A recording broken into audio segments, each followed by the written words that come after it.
втората книжевна трибина вечерва. Имаме тема Приказни што вознемируваат, значи под таа тема е крстена и со нас се Stefan Hertmans од Белгија и Francis Kirps од Луксембург. Francis Kirps е писател, сценски поет и сатиричар. Тој бил дел од поетската слем сцена, учествувал над 500 слем и читачки сценски изведби во германското говорно подрачје. Бил уредник на списанија, пишувал колумни. Досега има објавено повеќе книги: Планета Луксембург, Класот од 77, панк-рок роман, Мутации, 7 приказни и една песна, тоа е оваа книга која што имаме денеска овде, и Вепар во магла. А во 2020 година за Мутации ги добил наградите Сервес и наградата за литература на Европската Унија. Стефан Хертманс е меѓународно признат фламандски автор од Белгија. Повеќе од 20 години е професор на Кралската академија за убави уметности во Гент, автор на 6 романи, 2 збирки раскази, 6 збирки есеи, 12 книги поезија. Речиси сите негови дела се наградени и преведувани на странски јазици. Во 1989 година бил учесник на Струшките вечери на поезијата и само што ни раскаже една анекдота од неговата посета на Струга пред многу години на Македонија. А тука го имаме вечерова Вечно туѓа романот, во превод на македонски. Ќе разговараме малку за тој роман. Меѓутоа, веројатно негов најпознат роман со кој што има до сега постигнато најголем успех е Војна и терпентин. После разговорот со него, денес во неформален разговор, сега едва и чекам да го прочитам и тој роман. Така што ќе го почнеме разговорот, тука ќе се префрлиме на англиски. We will switch now to English, and this was a short introduction for you, and I would like to start with Stefan and his novel that I really enjoyed, which is in English is The Convert. In Macedonian it's a little bit different translation, which works well. It's forever a stranger or forever an alien, and which I think doesn't miss the point of the main character in the novel. This is a novel, we can call it historical fiction, but that's not the most important thing right now.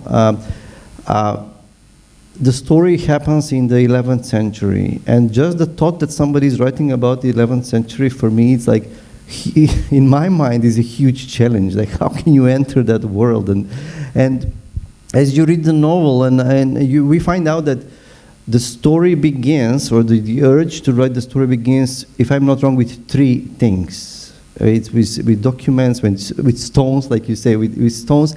And can you tell us what was the initial idea, and how difficult was to create a whole world out of 3 artifacts, let's call them? Good evening. Happy to be able to talk about this book.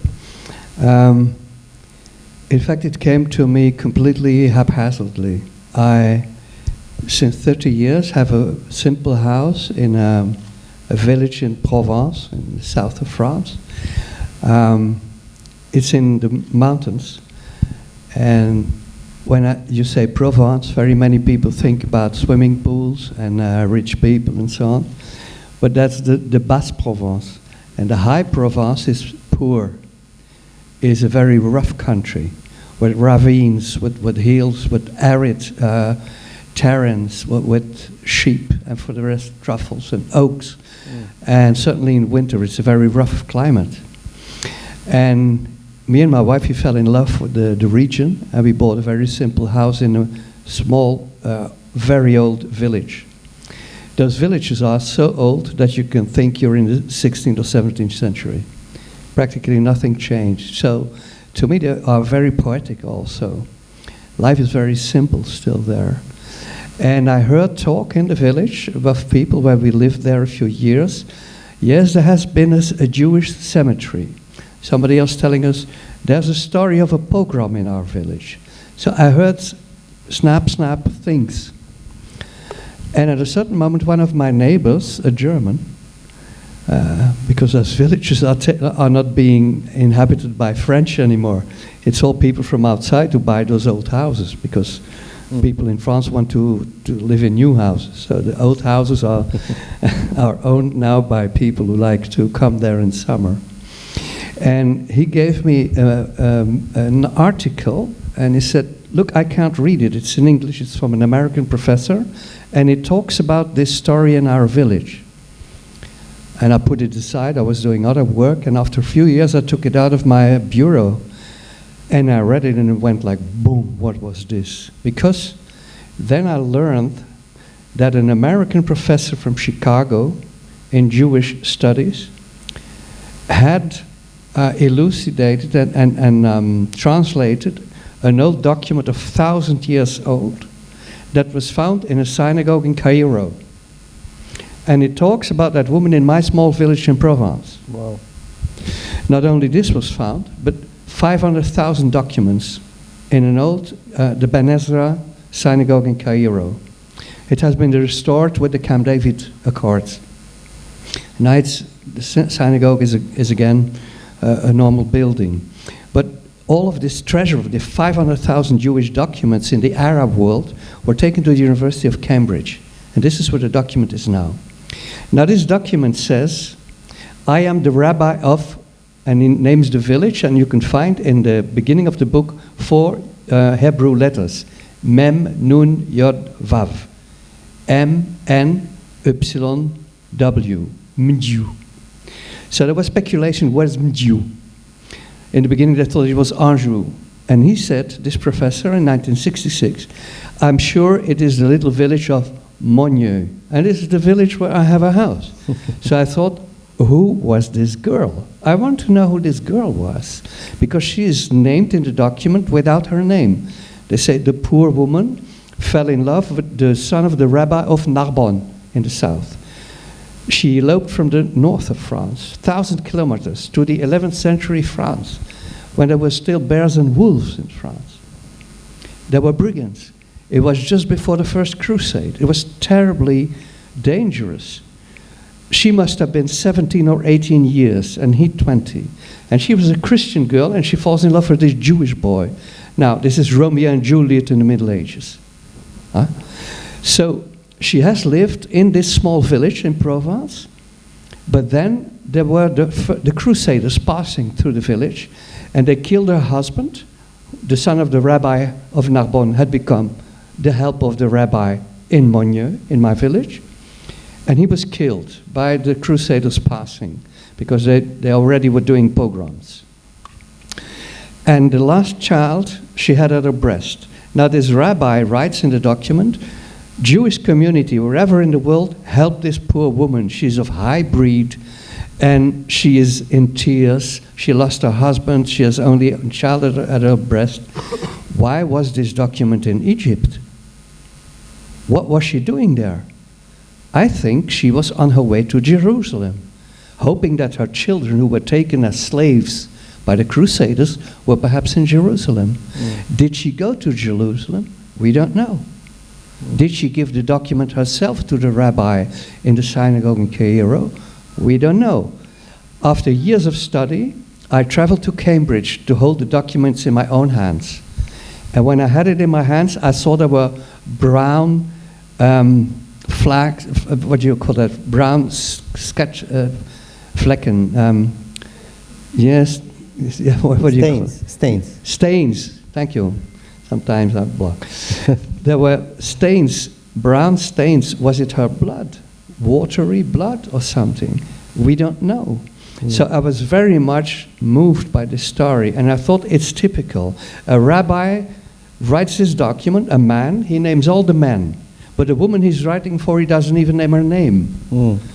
So I started for 4 years before I could write this story. And I'm happy I made this monument for an innocent, unknown woman who has been my neighbor 1,000 years ago.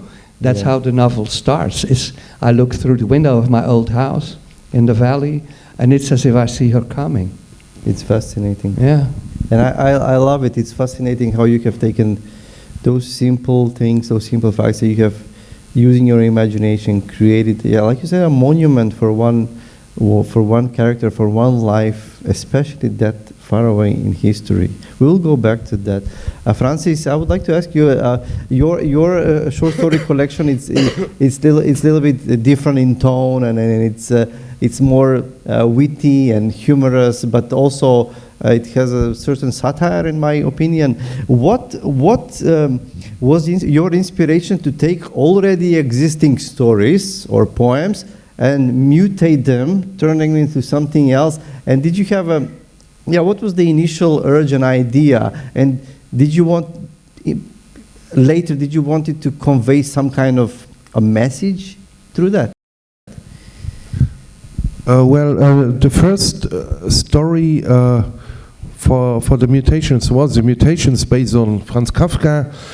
And when I wrote that story, the book wasn't even planned. I just had the idea to turn around Kafka's idea of a human transforming into an insect transforming into a human, and just checking out what will happen. You know, it's not so different. Yes, you take stuff from real life ages ago and you convey a story. And I take stuff from authors I know, and the idea was to pay tribute to these authors. And the mutation was written for some literary magazine, and then it was very practical. I talked to Luxembourgish editor Hydra, and we thought we need a red line, something, not a simple story collection, but something more. And so I thought, why not pay tribute to the masters, to people who inspired me, and they are so different, so there is the only idea behind the book is just to take a few stories and to transform them into mutations, but there is no idea behind the whole of it, because every author I mutated is different, so every mutation is different. And my take on them was individual for all of them. So I had a list of 20 authors and short stories, and some did not work, like Ligeia from Edgar Allan Poe, Tristan from Thomas Mann, and some did work. And some people asked if I tried to parody them. No, I just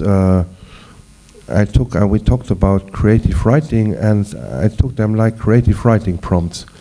I said, here, Prosper Mérimée, he has this statue, and what about the model for the statue? You know, so I take the story, but then I go away from the story and I invent the model for the statue, and the statue is supposed to be evil in the story.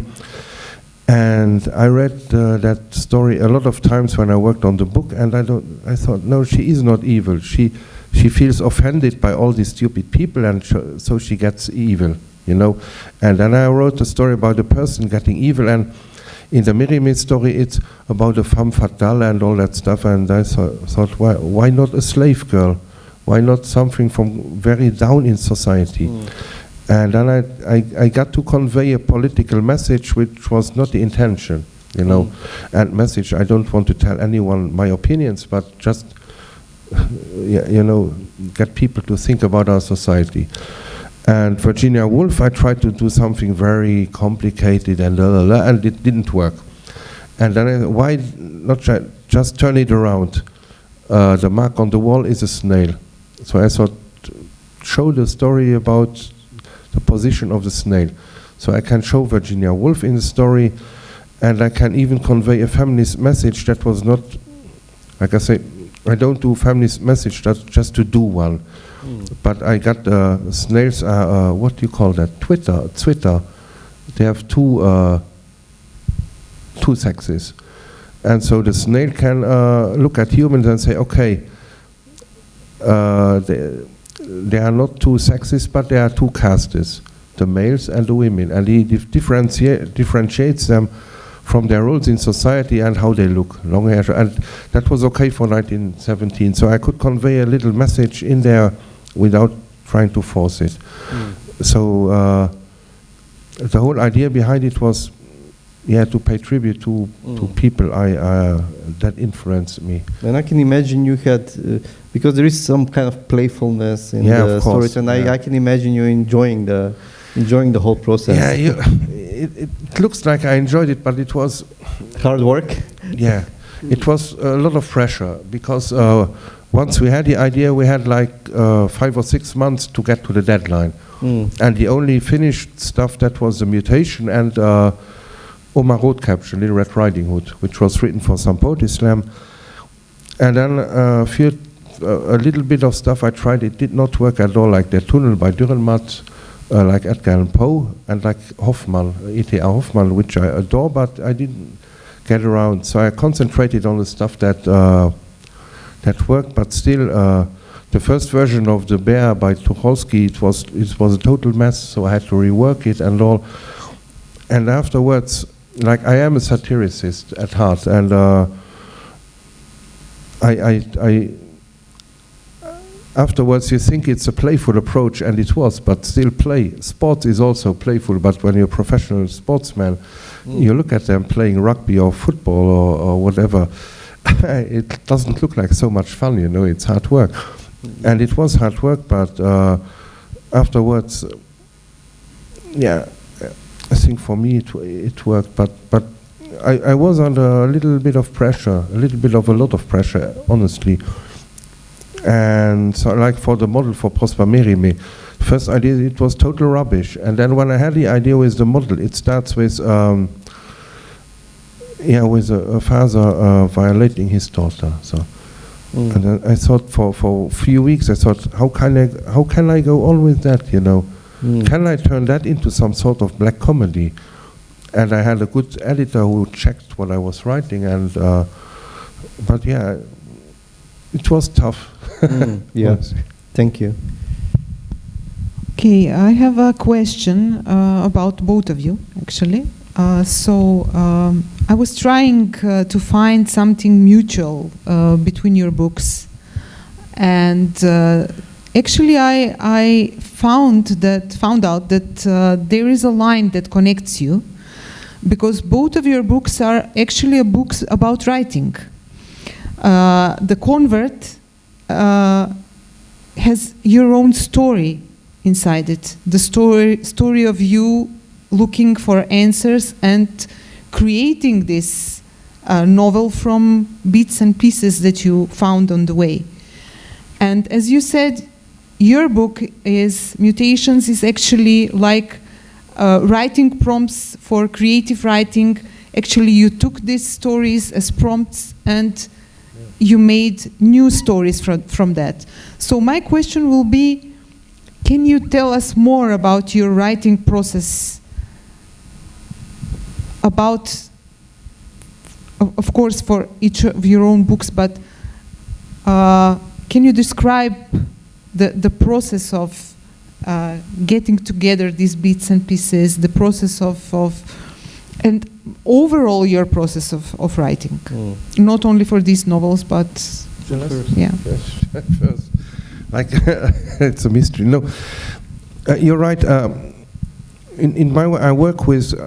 I discovered creative writing prompts as a good means to work with pupils, because I do creative writing workshops, and in some ways I am a pupil of these people I mutated. So, and I think I hope they're cool with what I do. But the idea was really to say these stories are alive; they are still there, and you can take it, and you can take the creativity of these guys without ripping them off. Because I tried to do something different, for the Tucholsky maybe. I tried to do something different from the ideas, like the model of Prosper Mérimée, the Venus Deal. It is a fantastic horror story, one of the best. And I turned it into the idea, into a satire critical of capitalism. And the writing process, normally, I think it's very different for each author, or if you write poetry or prose. Poetry, when I write it, it comes, I don't say it comes naturally, but there comes a rhythm, there comes an idea, and then there comes the first version of the poem. I don't do that much anymore. And for prose, it's like, also a guy I find very good, Stephen King. You take an idea, like you take Mérimée's Venus Deal, and you say, what about the model? Who is behind, who was the real woman who is behind that statue, and how come that this statue is evil. And then you go along, or like the mutation, that's the easiest one. You just say, turn it around, a fly becomes a human person. And then, from that idea, you go along with the story and you check out where will it go. Sometimes I know how it will end with the mutations. The mutation text I did not really know. So I went along, and sometimes there's a process. When you write, the ideas come with a physical action of writing or typing.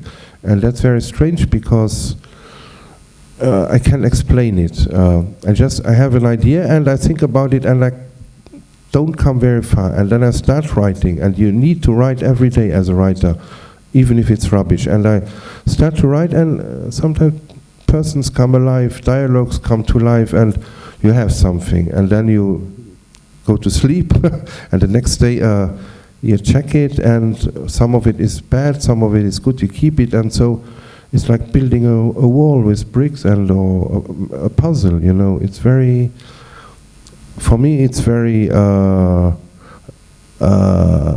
an artist, and nothing with genius or nothing of that kind, you know. I think whatever you write, in which genre it is, a text is always a palimpsest. You always write on other texts that are in your mind and that are erased because you forget parts and other parts prop up. And then there is this miracle, what you say, things come alive. Very often I cannot foresee how things will develop. You have to start writing to see how it will work, because the ideas you have without writing are not worth very much. It's the ideas while you are writing that really count. Now, of course, in this case, I had this historical document. On another level, that was let's say that's the base level. On another level, I had all the rumors that people were telling stories about. All the blah blah around. Then I started doing research. That's the third level of books, and I had to search up everything. What sort of dress did a girl in her time wear? What sort of the books are there about the Crusaders in the south of France? What did a Jewish girl talk when she went to Narbonne? Aramaic. All these languages, they didn't even speak French in Narbonne at that time. They spoke Aramaic, the Jews, Arab, and Spanish, and not French. What did those two people talk together? She was from the north, what they called the Languedoc, and he was from the Languedoc. So he spoke Languedoc, Provençal, and Aramaic. So it became such a pile of levels that at a certain moment I didn't see the girl anymore. So I thought I had to go back to the most simple thing. Who was this girl? I want to see her. I want to make her visible. I want to, as they say with a very beautiful notion in Jewish, I want to write Kaddish for an unknown woman. The Kaddish is an old prayer for the dead. And in Jewish religion, the Logos, the word, is God. God is a living word, more literal than in Christianity. So that means that so as long time that you say aloud the name of somebody who has died, he's alive again as long as you name him or her. So I became aware of all this, and writing the text was like writing on a pile of documents, and I had to go in to find this deeper primitive level of seeing her, which was quite difficult at a certain moment. So I had to trust on my imagination. And this is why I start the book with something almost childish, that I can see two people from 1,000 years ago who are coming nearer to my house. And this was the way to see them alive. And I saw her, and I thought, of course she sprained her ankle on all of these rocky little paths in Provence that are steep. Of course she has a sprained ankle. She's pregnant, of course, because they have made love for the first time in those 1,000 kilometers. And we're 8-9 months later. She's highly pregnant. So more and more and more I began to see her. And then the work started to get flesh to the bones. You can always say there is a story you have as a fact, But then you have to imagine the scenes. And for the first time, I stumbled upon that problem with War and Turpentine, Virgin and Turpentine, which is based on the writings of my grandfather, who started 50 years after the First World War, started to write his memories of the war. But in writing, also he didn't write what he thought he was going to write, and he began to write about his childhood, which was in extreme poverty. And his father, who was a church painter, who painted the saints in the churches, and his mother was a bourgeois girl who had married a very poor painter, who was a very passionate marriage. And he went to the academy, he wanted to become a painter. And then the First World War breaks out. And all of his writing is in very old-fashioned Flemish. And you should know that Dutch Flemish is evolving very fastly. Practically every 3 or 4 years the dictionary changes. Because there are new words, there are hip words, there are technological words, there are expressions, there's new irony. So the language is very plastic, and so the language of my grandfather is practically not readable for a reader of today. So therefore the first time I had this palimpsest idea of writing on the text of somebody else. And because this went very well, I ventured upon the risk of writing on a very, very small thing, which is only that letter in the synagogue of Cairo. And maybe there is a second letter that talks about maybe the same woman. And for the rest, I had to do it myself. There's always a moment that you feel in company when you write, in company of your library, of the books and literature. And all of a sudden, you're completely alone. Because you start writing something and you're alone. You say, as you say, maybe it's rubbish and maybe it's good. And you have to continue to know. Thank you.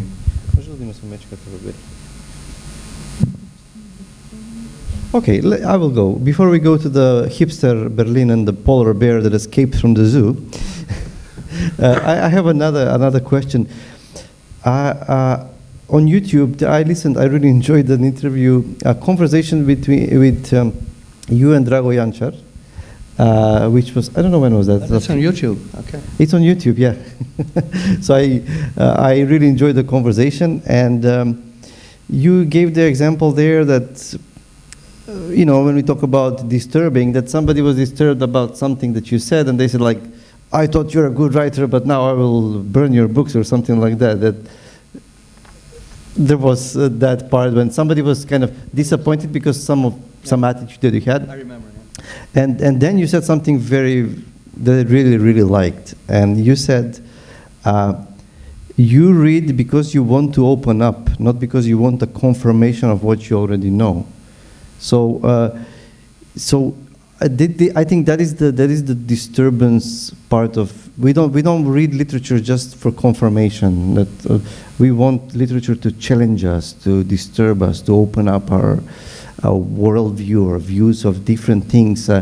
Can we talk about in the comfort elements of disturbance, or we can talk also generally about literature and how you see it? Well, anyhow, first to tackle the subject in connection with the convert. When I was writing the scene that this poor woman is crossing the Mediterranean and she comes to Marseille and to Geneva, where she takes a boat in the direction of Egypt. At that moment, the crisis in Lampedusa began. So what I saw in the evening on television was refugees fleeing for radicalism, for war, for brutality, in the direction of Europe. And what I was writing is a woman trying to escape the religious brutality of Europe. Good point, yeah. And finding escape in a period that the Fatimids were very peaceful and lived peacefully together with the Jews. So I thought it's a question of a refugee again. So you always stumble on parallels, that's one thing. But more important is indeed the thought that I do not want to read literature to recognize my own problems. I think that's egocentric. I remember somebody in a literary jury in Belgium saying, oh, we have to give the prize to that book because it plays in the desert. And I've been in the desert too, and the desert is wonderful. That's not appreciating literature, that's being egocentric. And I think we should take care also in which way activist literature, I sympathize with every form of activism, certainly in our time, gender, climate, racism, etc. I sympathize, of course. If you're a humanistic being, you do. But there is a tendency in certain levels of literature in my country and in my cultural sphere, where you see people more and more only reading books that evoke what they want to read. And I think there is a very beautiful saying of the German philosopher Adorno: what attracts you in literature is the darkness. The true magic is that there will be things, if it's a good book, that are so deep that you don't fathom them, that you don't really get them. This is also the erotic force of literature. You're attracted by something you cannot completely fathom or capture. So to me this is a very important thing. Literature has to draw us out of our world and not affirm us in our world, I guess. Yeah. Beautiful, thank you. I have a question because my favorite story was the bear lost in hipster Berlin, and actually this story is really funny. I mean, you can see the sarcasm. The bear is lost in this city, the colorful streets, people wearing colorful clothing, these funny glasses. Vegan restaurants, fusion cafes with everything. And you have this, let's say, modern Berlin that we see when we go there now. But also behind that, when I thought about it, because this bear decides to go back to the zoo, behind this, let's say, humor, sarcasm is actually criticism of many things that happen there. Gentrification, globalization, consumerism, I don't know, loss of many values and giving, let's say, space for, I don't know, influencers, social media. You can see when you read the story carefully that there is a lot of criticism there. And also in the other stories. What is your opinion about, I mean, what is your opinion about the, let's say, the literature as criticism of the modern society and... Yeah, well, first, it is based on a story that is 100 years old by Tucholsky, and he makes a lion walk through the Berlin of 1920s, and there's also his criticism. And to me, firstly, it is a story. It shows something. It shows the hipsters in Berlin, but it's not like me. I don't criticize. I just tell a story. And so the bear walks through Berlin, and he sees like hipsters driving on and wearing strange glasses, and that's not something bad in itself. That's just the reality is funny, you know. And which I might criticize, that is this typically, it's in German, this Berlin hipsterism. If you don't go to Berlin, you're not cool. If you're creative, you have to go to Berlin, otherwise you will not make it. And then there's more serious criticism that Tucholsky criticizes anti-Semitism. I criticize anti-migrant or racism in general. It's just to show you have an animal, a bear who is caged in a zoo. He's born in a zoo.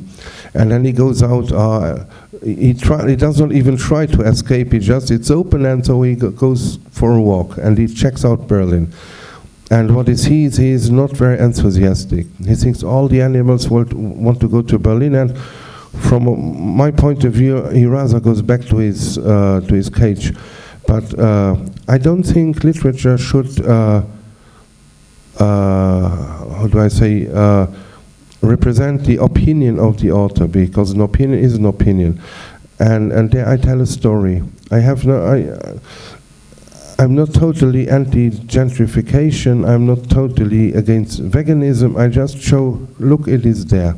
You know, the bear, he is a carnivore, so he looks and he wants to eat some meat, and he finds only coffee and vegan. So I don't criticize veganism, of course not. You need to be tolerant, even if I'm not a vegan. The only intolerance you have to show is against racism and sexism and so on, you know, the normal stuff, and the really bad stuff. And for the rest, there's music I don't like, there's movies I don't like, there's books I don't like, but if somebody likes them, cool, you know. So I'm all for tolerance, and I'm a satirist, so I don't criticize, but how you say it in English, I overdo, you know.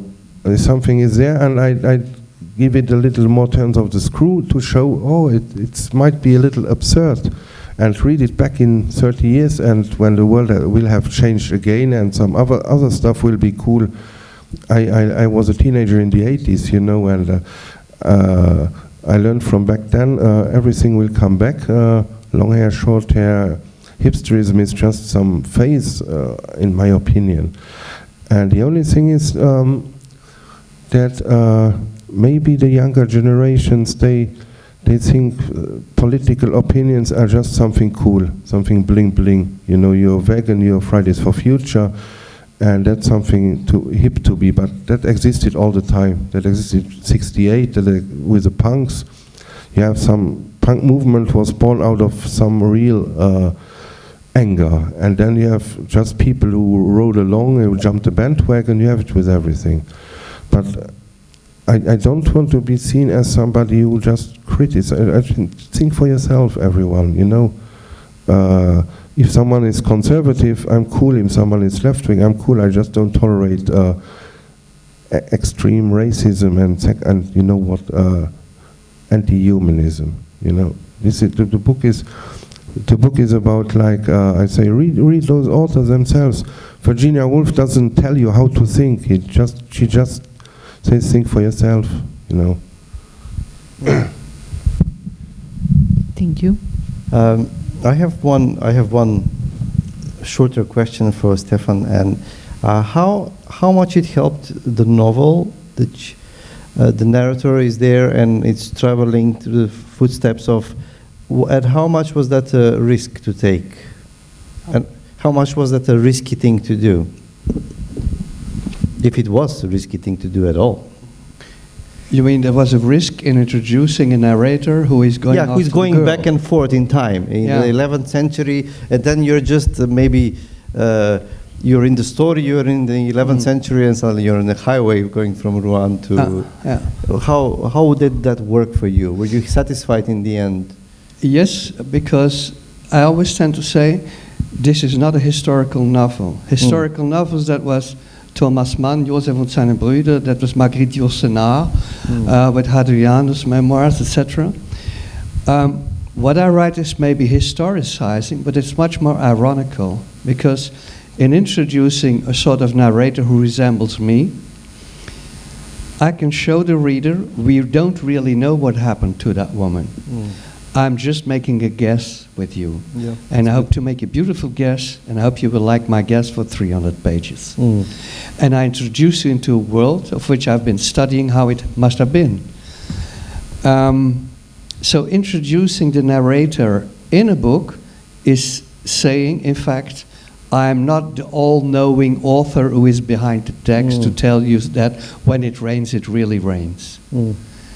It always rains just in your imagination when you write. But when you're confronted with the reality you're looking for, you have to confess, what are you doing, in fact? Are you making it up? Yes, I'm making it up here. Here, I don't know. Some things I learned to know. Some details cost me a few weeks to know them. It took me a year before I knew that the girl could only come from Rouen. in the north. After I read 5 or 6 books on the Jews of Rouen. And then I knew the situation there, and I thought, okay, this is the only place where a Jewish boy from Narbonne can be sent by his father, rabbi, to study there, because it was the only rabbinistic school of the Ashkenazim there. And he was, of course, Sephard. And so Sephardic Jews were studying theology with the Ashkenazim and vice versa. And there, 100 meters further, was a cathedral. So this Christian girl passed there. But it takes you a year and a half before you know that. And then there was the bloody details. At a certain moment, she has to pass. I made up a route. I thought, yeah, they have not passed Paris, because then they would have been caught.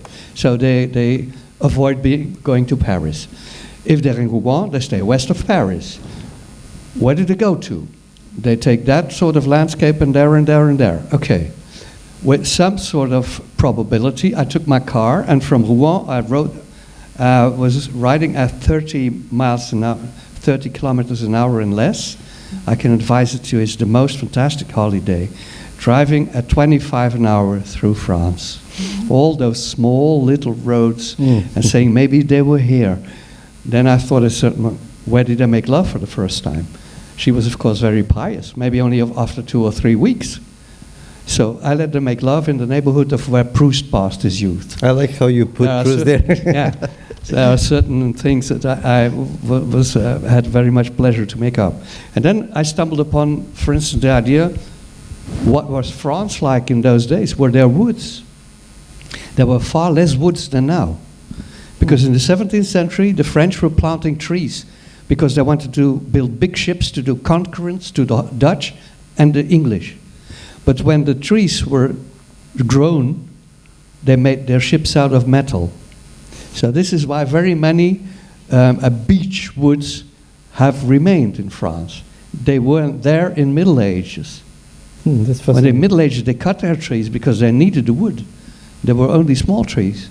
So all of this is very funny, and the more you dig, the more it becomes fascinating. And I give you a last example. They had to pass a wood which is called Sologne, the Bois de Sologne. That's a very beautiful big wood, for miles and miles and miles and miles. It must have been bigger then, but with smaller trees. But there were very many ponds and waters. And I slept there too in a tent, camping. You know, all night you do this, because there are gnats all over. It's hell to sleep in those woods of the Sologne region. So then I thought, did they have ointment against gnats 1,000 years ago? It took me 3 weeks and I found it. Because Hildegard von Bingen has written about the apothecary. Hildegard von Bingen was born only 20 years after the girl in my book. So this is fascinating to do, of course. And then your imagination and your research more and more marry each other and add to each other. And this is a wonderful game, of course. And because the narrator is introduced, I can show it to the reader. Look how happy I am that I have found this. Because I'm in the same ignorance as you are. I, together with the reader, we try to know who this was. And at the end, I hope you liked the way I tried to find her. I gave her names. We don't know her names. So I gave her the Jewish name Hamutal, which I found. You can ask everything at Google. But 50 years ago, you asked anything at God, he never answered. Now you ask everything at Google, he always answers. And ChatGPT answers to it better. So then I asked Google, what were the names given to girls in the Jewish world south of Mediterranean in those days? And came out 50 names. Wow. And one of the names was Hamutal, which is the warmth of the dew. That's a fantastic, beautiful name for a girl. So it's the warmth that comes with the first dew in the morning. There's dew on the grass, and then the first warmth comes. So this is Hamutal. So now, when I think about the book, Hamutal exists. And I found that in Israel now, Hamutal is again in fashion. Not through my book, but I mean, it came back. And this is wonderful, that now she is Hamutal, although we don't know what her name was. Yes, that's truly fascinating. Thank you. Yeah, and my last question is, because Stefan mentioned ChatGPT, I wanted to ask, the first question is, are you going to mutate some other stories, some other favorite stories of yours? And have you tried to mutate with ChatGPT maybe and see what happens? With what? With ChatGPT. With Artificial intelligence program. No. The first question, there are still some mutations left which I did not use for the book, one by Maupassant, but no, I don't think, as far as it goes, a lot of literature is mutations on a lesser level, you know. But no, I won't, because that's not a good idea. Even if the book was successful, it's not a good idea to repeat yourself, to copy yourself. So the mutations that didn't work, there's only one who I can maybe use sometime. And otherwise, that's a closed chapter. That's it's cool, and I still like to talk about it and reflect about it. And that's the thing with literature. I always feel inadequate because I answer questions as thoroughly as I think I can, and there's still something left that you can't explain. But to answer the question, no, I think it's closed because it would not be a good idea to repeat myself. I have written another book, a different book in between, that's Eber ibn Nebel in German. That's stories about animals, so it's not very far, but there are no mutations. And now I'm writing a novel, and for once without animals, and trying to mix, to do the mix of fantasy and reality a little bit different. And it plays among homeless people, but I'm still working on it, so there's not much to say about it. About ChatGPT and all this artificial intelligence, I hate it, and the thing I like the least about it is that people that are even older than me think, yeah, you need to use that now, that's the new thing, like they, whatever, and I think no. And I'm part of the Luxembourgish Writers Association, which will become part of the European Writers Council, the whole of Europe, and they try to work up rules and laws to stop it, because you can't have artificial intelligence writing books for us, thinking for us. That we're already quite far with GPS and all that stuff. I grew up in a world where you did a little more by yourself, but then my grandparents grew up in a world where people were riding horses. So you can't turn back time, but no, I think there should still be some conscious. Some conscience behind art. If it is music, now there's artificial intelligence thing which does music. No. Even if it shows us humans, we are not perfect and we are whatever, I think we should still do our stuff ourselves and not give ourselves up to something which is totally lifeless. I totally agree, but I think that for research, we can still use it. Yeah, at a certain moment I was very fascinated by the question too. But already in the 60s there was a Czech linguist and theorist who is called Willem Flusser. And he wrote already then about computers who at one day would have programs in which they could produce what we produce in literature. You can put all of Shakespeare in it and let it try to write a new Shakespeare. And in certain parts it will resemble a bit, but of course it's not a living being.